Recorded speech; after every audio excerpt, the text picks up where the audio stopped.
after around 30 minutes you can have your meal. There is no problem. See, the scientific reason behind that, उसके पीछे का scientific region ये है कि खाना एक्सरसाइज करते वक्त आपने बहुत ज्यादा खाना खाया हुआ नहीं चाहिए, क्योंकि डिस्कम्फर्ट होगा।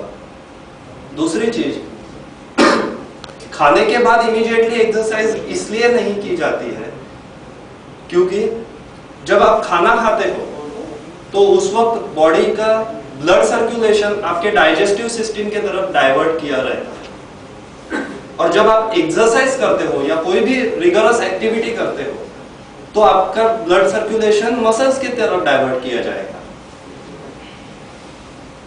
दोनों चीजें अगर एक साथ होगी तो आपका डाइजेशन प्रॉपर नहीं होगा।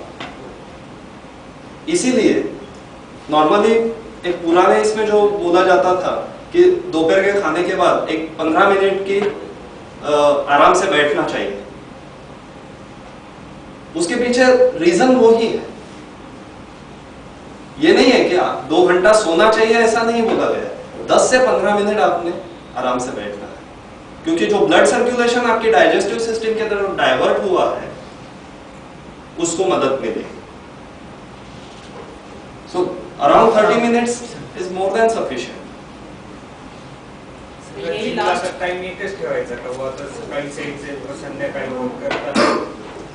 प्रिफरेबली बरेचसे जण आता शिफ्ट वाईज मध्ये येतात, त्याचं ठरवत म्हणजे टाइम कोणता ठेवावा? रोजच्या रोज तर शिफ्ट चेंज नाही होत, आठवड्यातून मग होतेच ना। सो त्या आठवड्यासाठी तो एक टाइम तुमच्या लाईफस्टाईल मधला रेग्युलर होतो, बरोबर? सी, एक्सरसाइज कुठल्या टायमिंगला करायला पाहिजे, नॉट नेसेसरी कुठल्या टायमिंगला करणं हे। सकाळीच पहाटे केलेलं चांगलं किंवा संध्याकाळी पहाटे केलेलं चांगलं हे याच्यासाठी म्हटलं जातं कारण की नंतर दिवसाच्या धावपळीमध्ये राहून नको जाय, आणि सकाळच्या वेळेस तुमच्या एनर्जी लेवल्स खूप चांगल्या असतात, तुम्ही झोपून उठलेले असतात, त्यामुळे बॉडीची एनर्जी लेवल चांगली असते। पण एक्सरसाइज बॉडीसाठी ही एक्सरसाइज आहे, सकाळी 1 तास केली का, दुपारी केली का आणि संध्याकाळी केली का, एक्सरसाइज ही एक्सरसाइज आहे। त्यामुळे टायमिंग नाही, त्याच्यावर खूप फरक पडत नाही। बेसिकली आमचं एक सांगणं असतं की एक्सरसाइज अशा टायमिंगला करा जेव्हा तुम्ही मेंटली फ्री राहा। मेंटली सुद्धा तुम्ही त्या एक्सरसाइज मध्ये असायला पाहिजे, नाही तर इकडे आपण एक्सरसाइज करतो आहे आणि डोक्यात काहीतरी भलते विचार सुरू आहे, तर त्या एक्सरसाइजचा 100% बेनिफिट मिळणार नाही। बेनिफिट मिळेल, नाही मिळणार असं नाही, पण माइंड मसल कोऑर्डिनेशन जर जास्त चांगलं असेल तर तुम्हाला जास्त चांगले बेनिफिट्स मिळतात। ज्याप्रमाणे तुम्ही सांगितलं 3 पॅरामीटर्स आहेत, फ्लेक्सिबिलिटी, स्टॅमिना आणि स्ट्रेंथ, बरोबर? जर 1 तास वर्कआउट करायचा असेल तर तो 1 तास या 3 पॅरामीटर्स मध्ये कसा डिवाइड करायचा? याच्यामध्ये आता तुम्ही विचारता हा प्रश्न बेसिकली एक्सरसाइज प्लॅनिंग बद्दलचा आहे, बरोबर? एक्सरसाइज प्लॅनिंग करत असताना बऱ्याचशा गोष्टी ऑब्झर्व केल्या जातात, जसं की हेल्थ प्रॉब्लेम्स काय आहेत, या 3 मधले कुठले वीक कंपोनंट्स आहेत, तर जो वीक कंपोनंट्स असेल त्याला मी जास्त वेळ देईन, जो स्ट्रॉंग कंपोनंट असेल त्याला थोडा कमी दिला तरी चालतो। सो तुमचं स्ट्रेंथ, स्टॅमिना, फ्लेक्सिबिलिटी हे 3ही कंपोनंट्सवर तुम्ही कुठे स्टँड करता हे पहिल्यांदा ऑब्झर्व केलं जाईल, आणि कुठल्या याला काय गरज आहे त्या पद्धतीने एक्सरसाइजेस प्लॅन केल्या जातात। त्याच्यामध्ये एक्झॅक्ट इक्वेशन असं काहीच नाही, इंडिव्हिज्युअलची जशी गरज असेल त्यानुसार एक्सरसाइजेस प्लॅन केल्या जातात। हाच क्वेश्चन थोडा कंटिन्यू करतो। यस, ज्यावेळेस हे ऑब्झर्व केल्यानंतर ज्यावेळेस मी हे एक्सरसाइज सुरू करतो त्यावेळेस तिघांमध्ये जो वीक कॉम्पोनंट असेल त्यात नेसेसरी की पहिले काही दिवस फक्त त्या एका वीक कॉम्पोनंट साठी द्यायचा आणि नंतर मग ते तिघं कॉम्पोनंट ऍडजस्ट करायचं? नाही, तिघं ऍट द स्टार्टिंग पॉइंट पासून तुम्ही तिघांवरती काम करता? सी, तिन्ही याच्यावर काम करणं केव्हाही चालेल, कारण हे इंटरडिपेंडंट पण आहे। जसं मसल स्ट्रेंथ वाढवण्यासाठी जेव्हा मी एक्सरसाइज करतो आहे त्यावेळेस माझं कार्डिओ वर्कआउट पण होतच आहे थोड्या बहुत प्रमाणात। कसं आहे, आपल्या बॉडीमध्ये या वेगवेगळ्या सिस्टीम्स आहेत ज्या इंडिपेंडेंटली पण वर्क करतात पण त्यांच्या इंडिपेंडंट वर्किंगसाठी त्या बाकीच्या सिस्टीमवर डिपेंडंट असतात. जस्ट लाईक एनी ऑर्गनायझेशन, तुमच्या ऑर्गनायझेशन मध्ये फायनान्स डिपार्टमेंट आहे, HR डिपार्टमेंट आहे, प्रोडक्शन डिपार्टमेंट आहे. These departments are independent, but they are dependent on others also, isn't it? Same way, आपल्या बॉडी मधल्या या मस्क्युलर सिस्टीम आहे, कार्डिओव्हॅस्क्युलर सिस्टीम आहे, या पण एकमेकांशी डिपेंडंट आहे. जर मला कार्डिओव्हॅस्क्युलर इम्प्रूव्हमेंट करायचं असेल तर मला मस्क्युलर सिस्टीमचं यूज करणं जरुरी आहे. त्यामुळे फक्त एकच करायचं, बाकीच्याकडे नाही करायचं याची गरज नसते.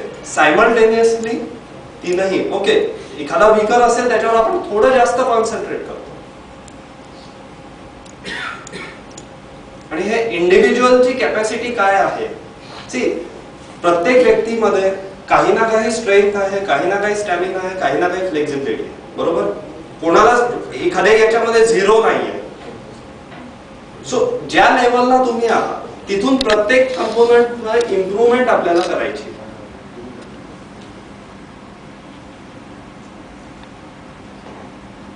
त्या पद्धतीने एक्सरसाइज प्रोग्राम्स डिझाईन केल्या जातात. प्रत्येक व्यक्तीची फिटनेस लेवल, प्रत्येक व्यक्तीचे हेल्थ प्रॉब्लेम्स आणि ऑब्जेक्टिव्ह या तीनही गोष्टी कन्सिडर करून त्यांचा एक्सरसाइज प्रोग्राम तयार केला जातो. आणि म्हणून मगाशी मी जे सांगितलं की दुसऱ्या कोणाचा प्रोग्राम स्वतःसाठी यूज करू नका, ते त्याच्यासाठी इम्पॉर्टंट, कारण तो प्रोग्राम त्या व्यक्तीच्या लेवल्स बघून डिझाईन केलेला.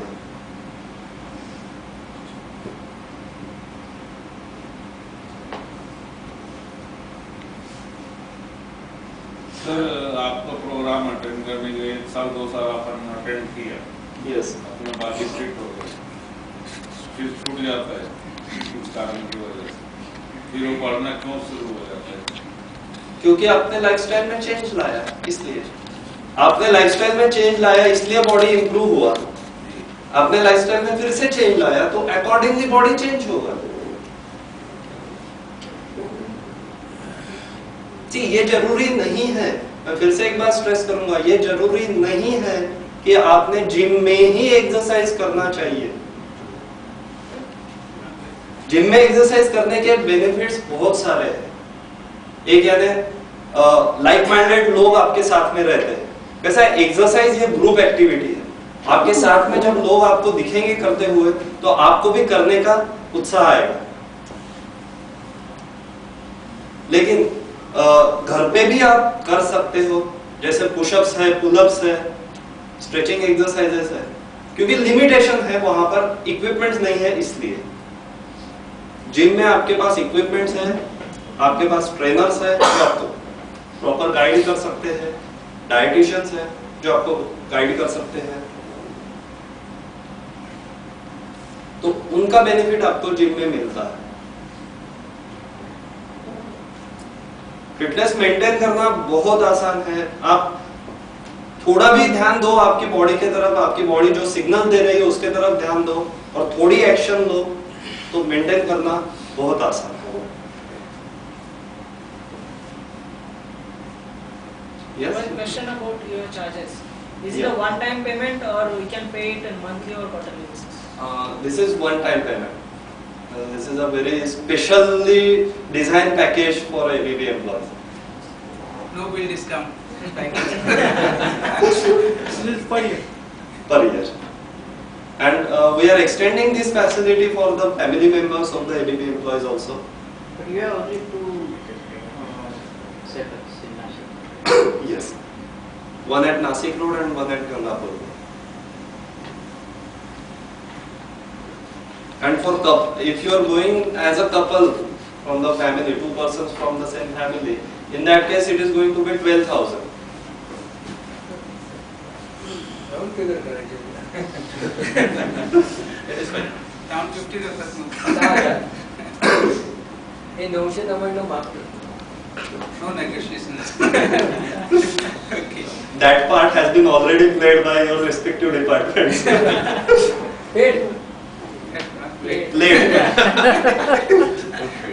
So,